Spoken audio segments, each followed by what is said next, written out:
If your instrument is making some strange buzzing noises, a lot of times it just means something is loose. If you hear like that extra rattle, it happens all the time. There's usually a couple just quick fixes, although every once in a while it means there's something more serious, but let's look at what it could be. The most usual suspect is the fine tuner, or all the fine tuners. And there's two parts to check. There's the screw part. Usually you want to make sure that this is tightened at least to the point that it's grabbing. If you back it off all the way so that it's completely loose, it's just going to rattle. The second part of the fine tuner is the actual sort of wing nut that is at the base of the tailpiece, and you need to make sure that that little wing nut is also tight, because a lot of times your screw can be tight, but the little wing nut is not tight. So check that first. Secondly is these Chinrest barrels. A lot of times if one of them is just a little too loose, that'll start to rattle. So get your little Chinrest key or a paper clip and tighten those up. If your E-string has one of these E-string protectors or bridge protectors for the E-string, a lot of times they can slide off and then just kind of float up and down here in no man's land, like this little yellow one here. And so you either put it back under the string, or if your bridge has a parchment, that's usually enough protection, so you don't really need this. I usually just end up ripping it off or sliding it off the string. But a lot of times that little plastic can start to buzz and it's irritating. It could be that your chinrest and tailpiece are not a good fit for each other. They're not playing well together.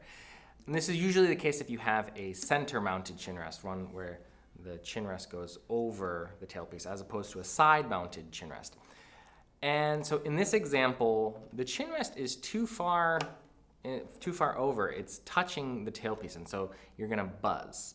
And so a lot of times if you just loosen this up and get it a little more centered so it's not touching, that could solve the problem. The second problem in this example, though, is that the chinrest and the tailpiece are still touching like right here. So when they start vibrating, they're gonna just keep bumping into each other and buzzing. And so it's a little bit difficult of a decision. If you like your chinrest, what you could do is get a longer tail gut, because the tailpiece kind of comes up at an angle like this, right? And so if you get a longer tailpiece, it'll just push it a little bit farther away so that maybe it won't keep hitting right here. That's a little bit of a difficult operation to, undo your strings. The bridge is gonna fall down, and to lengthen the tail gut. Probably an easier option would be to get a different chinrest, and you could get one that's either is just a little bit taller, or just get a side-mounted one if for some reason that is happening. One quick edit, me from a couple seconds ago there, did have a possible solution about lengthening the tail gut to avoid buzzing with the chinrest. I don't think that's really a great solution because it'll mess up the after length and create some other problems. But take a look at, if you really want to keep your chinrest, it probably has a scooped out portion of the chinrest. You probably just could get your whittling knife out or take it to a luthier, somebody who could carve out a little bit more area under here to avoid hitting the tailpiece.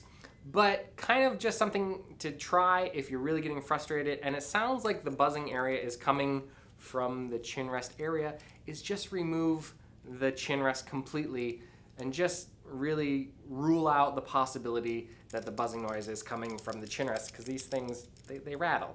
There's a lots of different places where it could be creating that buzz. All right, we're getting a little bit more into the obscure problems. But one of those is, and something that I have experienced, is you might just have some dust or other debris inside your violin. So, you can try to, oh yeah, look, I'm actually getting some dust here. You can just try shaking it out. You might, if you have an old violin, you might have an actual dust ball, and you can get some tweezers. Sometimes you'll see something rolling around in there. I'm serious, it happens. Something you can do is just kind of, get your mouth right up there and just like really give it a good blow to clean things out, and try to, there might just be something that's, causing some noise in there. So give it some spring cleaning. Another buzzing thing to check for, and something that happened to me, but it's an easy fix, is that check out your pegs. A lot of times there are some ornate decor pieces, and sometimes these little things can get loose, either the little things on the tips of the pegs or these little rings. Just get some super glue and it's an easy fix. Moving into the slightly more problematic area is that it's possible that your F-hole, it should, in an ideal world, have a little gap, usually down here or at the top, and on both sides. There should be a little gap, but sometimes on older violins, they've sort of sunk or compressed a little bit, or there's just some gunk buildup, and they're starting to touch, and so they're buzzing because there's not that freedom of movement. And so you can, maybe you can clean it out, but it might be a little bit more of a complicated repair. You might have to take it to a luthier to sort of file that down a little bit so it has some more space. But it's kind of unlikely. The more likely suspect, and something that will require a trip to your luthier, is that you probably have an open seam somewhere along the violin. I've got another video about open seams and other repairs, but basically your violin is like a sandwich, and it's, as a safety precaution, it's designed to come unglued and these seams to open up rather than crack. So it's something that you have to check on both, on the bottom and on the top plate here to see if you have an open seam, because that will buzz, obviously, or your violin will sound strange if all of those vibrations are escaping. Feed me those vibrations. Hey, it's me from the future again. I'm gonna show you just real quick how to check for the open seam. You basically just tap around the edges, and if you hear that hollow sound, you're okay. But if you start to get a little bit of that that clapping sound, that's a sure giveaway that you've got an open seam. Sometimes you might be able to see it, but a lot of times you can't see it at all. And there's even other reasons on the inside of your violin why you could have buzzing, such as linings coming unglued, or you might have a space in between the block and the top plate, things that are impossible to see with the naked eye. And these things can all create buzzing or strange sounds. But I wanted to give you some tools of things to check for on your own, and hopefully eliminate some of those possibilities before having to explore other options like going to your own local luthier or sending an instrument back to us at the shop.